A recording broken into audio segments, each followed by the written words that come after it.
Hi friends, welcome to my channel.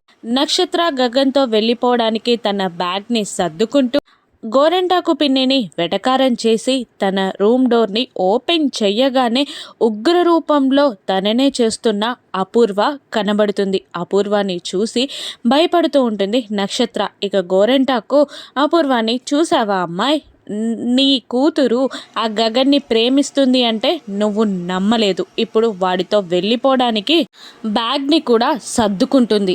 ఇప్పటికైనా నీకు తెలిసిందా అని అంటుండగా అపూర్వ ఒక్కొక్క అడుగు ముందుకు వేసి, ఏంటి, ఏం చేస్తున్నావే నువ్వు, అసలు నా కూతురువేనా, అసలు నువ్వు వాణ్ణి ప్రేమించడమేంటి, నువ్వు వాణ్ణి ప్రేమించావని తెలిస్తే మీ నాన్నగారు నిన్ను చంపేస్తారు అని అంటుంటుంది అపూర్వ నక్షత్రాన్ని. నాన్న చంపేస్తూ ఉంటే బావ ఊరుకుంటారా, బావ నన్ను కాపాడుతాడు అని నక్షత్ర ప్రౌడ్గా అనగానే అపూర్వ నక్షత్ర చంపని పగలగొడుతుంది.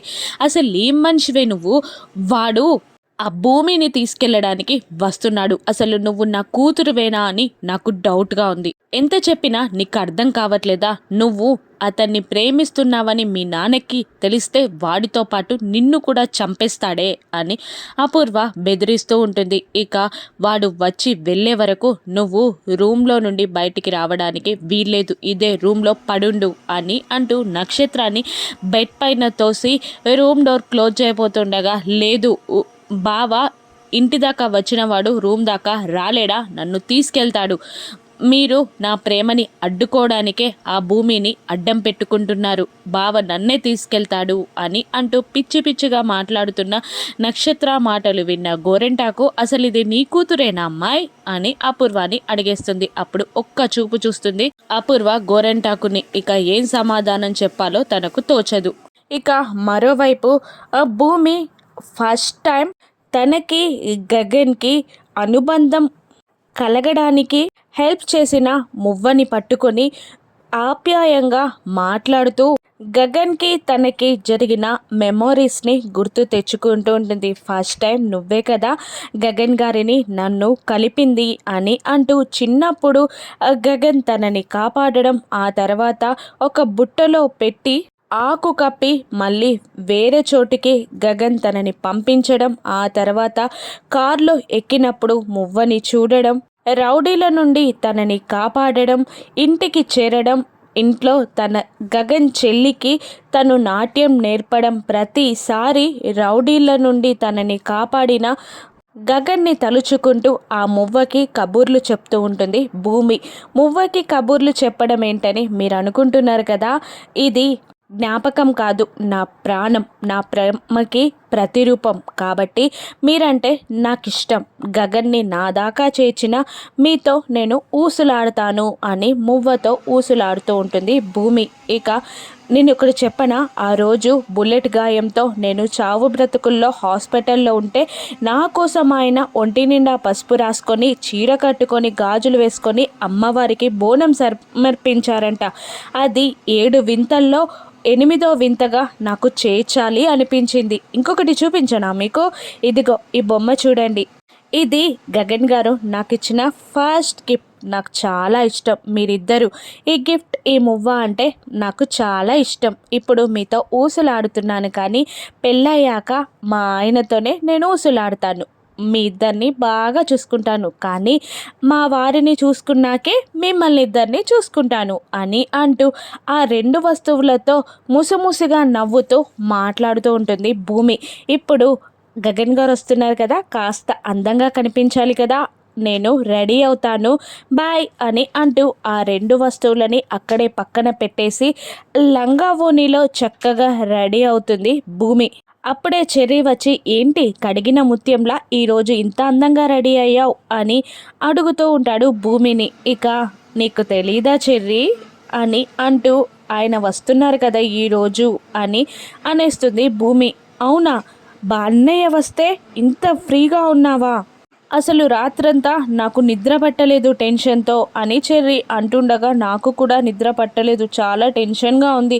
కానీ ఇప్పుడే ఒక నిర్ణయానికి వచ్చాను. జరిగేదేదో జరిగేటప్పుడు నేను నిర్ణయం తీసుకోవాలి కదా అని అనేస్తుంది భూమి చెర్రీతో. నువ్వు కూడా నాలాగా అప్పుడప్పుడు పిచ్చి పిచ్చిగా మాట్లాడతావు కదా, అయినా పర్లేదులే, అయినా నీకెందుకు టెన్షన్, తను కదా టెన్షన్ పడాలి అని చెర్రీ అనగానే, అదేంటి చెర్రీ అలా మాట్లాడుతున్నావేంటి, మీ అన్నయ్య నన్ను తీసుకెళ్తుంటే తను అని ఎందుకంటున్నావు అని అంటూ నాలుక కరుచుకొని, అయ్యో చెర్రీకి తెలియదు కదా అని అనుకుంటాడు. అదేంటి తను అంటున్నావు అని చెర్రీ ఏదో మాట్లాడబోతుండగా టాపిక్ డైవర్ట్ చేస్తుంది భూమి. ఇక ఎలాగైనా ప్రాబ్లం సాల్వ్ అయ్యేలా చెయ్యాలి అని అనుకుంటూ చెర్రీ శరత్చంద్ర ముందుకు వెళ్ళి, మామయ్య అన్నయ్య ఫ్యామిలీ మన ఫ్యామిలీ ఎప్పుడు కలిసినా గొడవలవుతున్నాయి, ఇలా కాకుండా కూర్చొని కాస్త ప్రశాంతంగా మాట్లాడుకోవచ్చు కదా, మీకు చెప్పే అంతటి వాడిని కాదు, కానీ ఒక్కసారి ప్రయత్నించండి మామయ్య అని చెర్రీ ఏదో చెప్పబోతూ ఉండగా అప్పుడే అపూర్వ పైనుండి కిందికి దిగొస్తూ, గ్రేట్ చెర్రీ, మీ మామయ్యకే చెప్పేంత పెద్దవాడివైపోయావా నువ్వు, వాడితో ప్రశాంతంగా కూర్చొని మాట్లాడాలా, ఏం మాట్లాడాలరా, మీ మామయ్యని రెచ్చగొట్టింది వాడు కదా, ఆప్షన్స్లో రావాల్సిన బిట్కి ఎక్కువ ప్రైజ్ పెట్టి అది భూమి పేరు మీద కడతానని మీ మామయ్యని రెచ్చగొట్టింది వాడు కాదా, వాడికి ఎంత ధైర్యం లేకపోతే మన ఇంటికి వచ్చి భూమికి బొట్టు పెట్టి తీసుకెళ్తానంటాడు అని అనగానే చెర్రీ గుండె ముక్కలైనట్టు ఫీల్ అయి షాక్ అవుతాడు. ఇక ఏదేమైనా సరే బావ, వాడు ఇంట్లో అడుగు పెట్టే లోపే వాడిని చంపేయి, వాడు చచ్చిపోవాలి అని అంటూ రివాల్వర్ని అందిస్తుంది శరత్చంద్రకి అపూర్వ. ఇక గోరెంటాకు పిన్ని, అల్లుణ్ణి హంతకుణ్ణి చేస్తున్నావేంటమ్మాయి అని అంటుండగా, లేదంటే నక్షత్ర చచ్చిపోతుంది, వాడు చస్తే తన ప్రేమ కూడా చస్తుంది, తర్వాత ఇవన్నీ బెయిల్ పైన బయటికి తీసుకురావచ్చు అని అపూర్వ కూల్గా అంటూ ఉంటుంది. గగన్ భూమిని ప్రేమిస్తున్నాడని తెలిసి తన ప్రేమ ఫెయిల్ అయినందుకు బాధపడుతూ ఉంటాడు చెర్రీ. గగన్ మాటలు భూమి మాటలు అన్నీ గుర్తు తెచ్చుకొని వాళ్ళిద్దరూ లవ్లో ఉన్నారని కన్ఫర్మ్ చేసుకొని కృష్ణప్రసాద్ దగ్గరికి వెళ్ళి, అన్నయ్య ప్రేమిస్తుంది అని మెల్లగా అనేస్తాడు. అవును భూమినేరా అని విసుగ్గా అంటాడు కృష్ణప్రసాద్. అప్పుడే భూమి కూడా చక్కగా రెడీ అయి కిందికి దిగి వస్తూ ఉంటుంది. ఇక అందరూ అదోలా ఉండడం చూసి భూమి టెన్షన్ పడుతుంది. ఇక అప్పుడే ఇంటి ముందుకి గగన్ కారు వచ్చి ఆగుతుంది. అందరూ కోపంగా అటువైపు చూస్తారు. శరత్చంద్ర అందరూ లేచి నిలబడి అటువైపు చూస్తూ ఉంటారు. గగన్ స్టైల్గా కిందికి దిగుతాడు. శారద నవ్వుకుంటూ కిందికి దిగుతుంది. ఇక శారదాని తీసుకొని గగన్ గుమ్మం ముందుకి వస్తూ ఉంటాడు. భూమి టెన్షన్ పడుతూ ఉండగా శరత్చంద్ర కోపంగా చూస్తూ ఉంటాడు. ఇప్పుడు ఏం జరగనుంది, భూమి గగన్తో వెళ్ళిపోతుందా, శరత్చంద్ర గగన్ని చంపేస్తాడా, మళ్ళీ ఏదైనా ప్రమాదం జరగనుందా, రాను ఎపిసోడ్స్లో చూద్దాం. Thank you for watching.